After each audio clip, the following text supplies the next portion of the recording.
If someone put a gun to my head and told me that of all my top favorite TV series of all time, I'll have to pick only one and watch it on rewind for the rest of my life, I think I know my choice. And it's not Game of Thrones, nor The Expanse or whatever, but it is instead, as you've seen from the title, I Claudius. And let me stress, it's not an easy choice. There's so much stuff out there that I'll love and praise forever, but over the years, I've observed myself and my viewing habits, and it's always I Claudius that I come back to the most. I can just never get tired of that series, and it always haunts me. Like, not only am I obsessed with the historical aspect of it, I'm obsessed with the technical specifics of the show. For example, the actors' lines and how they pronounce them. Some of these actors are just so polished and masterful in their craft that just listening to their voice and how they pronounce the words and how they build the rhythm of their sentences feels like music to my ears. And also the visual aspect of their acting, like the subtle little facial movements that they make while pronouncing their lines, is something that you rarely see on film nowadays. And what depresses me most about modern film is that people don't even seem to care that much anymore. Like, as long as you give them a bit of shock value, some cheesy plot twist, fast pacing, and a bunch of CGI, people are more than happy to watch any sort of crap.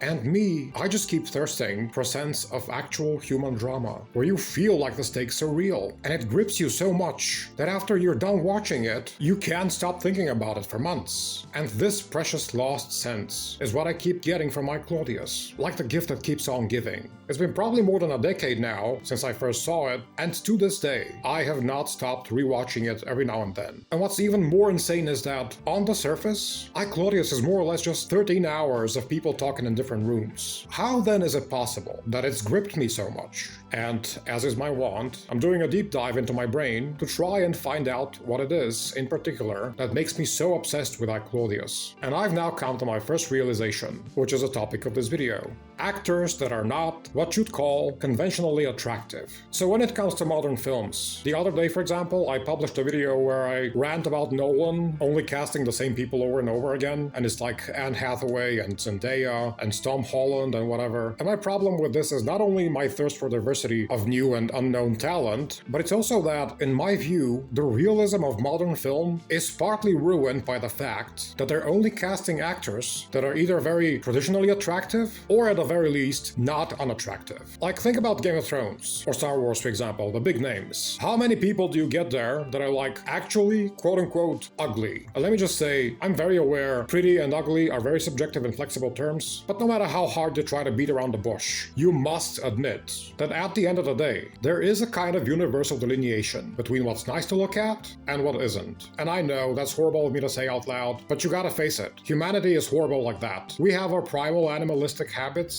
and determining levels of attractiveness is one of them. It's literally how you're born. Your parents decide that they're sufficiently non-ugly, so they pair up, and then you pop out. And so modern films don't really cast unattractive people, which automatically puts a boundary in my brain that tells me that what I'm seeing isn't real. It's just a screen, just a film, just fiction, not real. And then I watch I Claudius, and I see this guy, for example. He is the focus of episode 6, which is called Some Justice, and features the famous trial of Gnaeus Calpurnius Piso. And the character of Piso is played by Stratford Johns. And oh my god, I cannot describe how much I love his performance as Piso.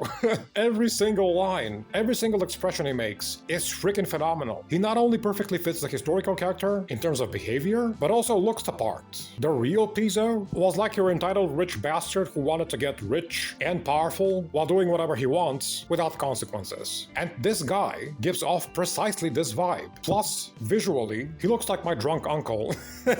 And that is exactly what I would imagine the actual Piso might have looked like. And maybe even a more perfect example of this, Patsy Byrne, in the same episode, she plays the poisoner Martina. And oh my god, she's so perfect. Like, in this scene between Martina and the Empress Livia, the two of them just casually talk about professional methods for poisoning people. And they're talking about it as if they're discussing cooking recipes or something. And Patsy Byrne does it in such a way that, unimaginably, makes it sound comedic. Like, listen to those lines. What do you use on my grandson Germanicus? Ah, belladonna. Ah, that accounts for the red rash. It nearly always leaves that mark. That's why I didn't want to use it. But Plancina insisted.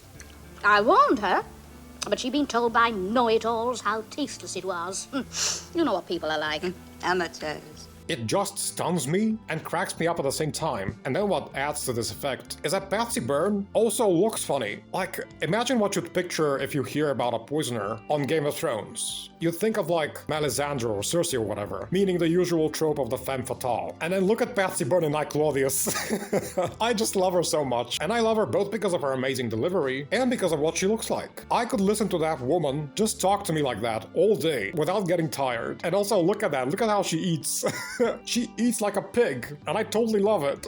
And there's more examples of this across I Claudius. Numerous actors who are absolutely brilliant and carry the show, each in their own unique way. And all of them looking like us regular people. To be charming, or to have a personality, or whatever it is that makes a person feel unique, you don't need this Hollywood film quota of attractiveness. Or at least not in terms of looks. I want to see more big shows and movies with regular looking people in them. And I bet you, people generally would probably be more receptive to that. Whoever the hell said that, we only want to look at stuff that's visually appealing. But anyway, let this rant be over, and thanks for watching. And I hope you go watch I Claudius if you haven't.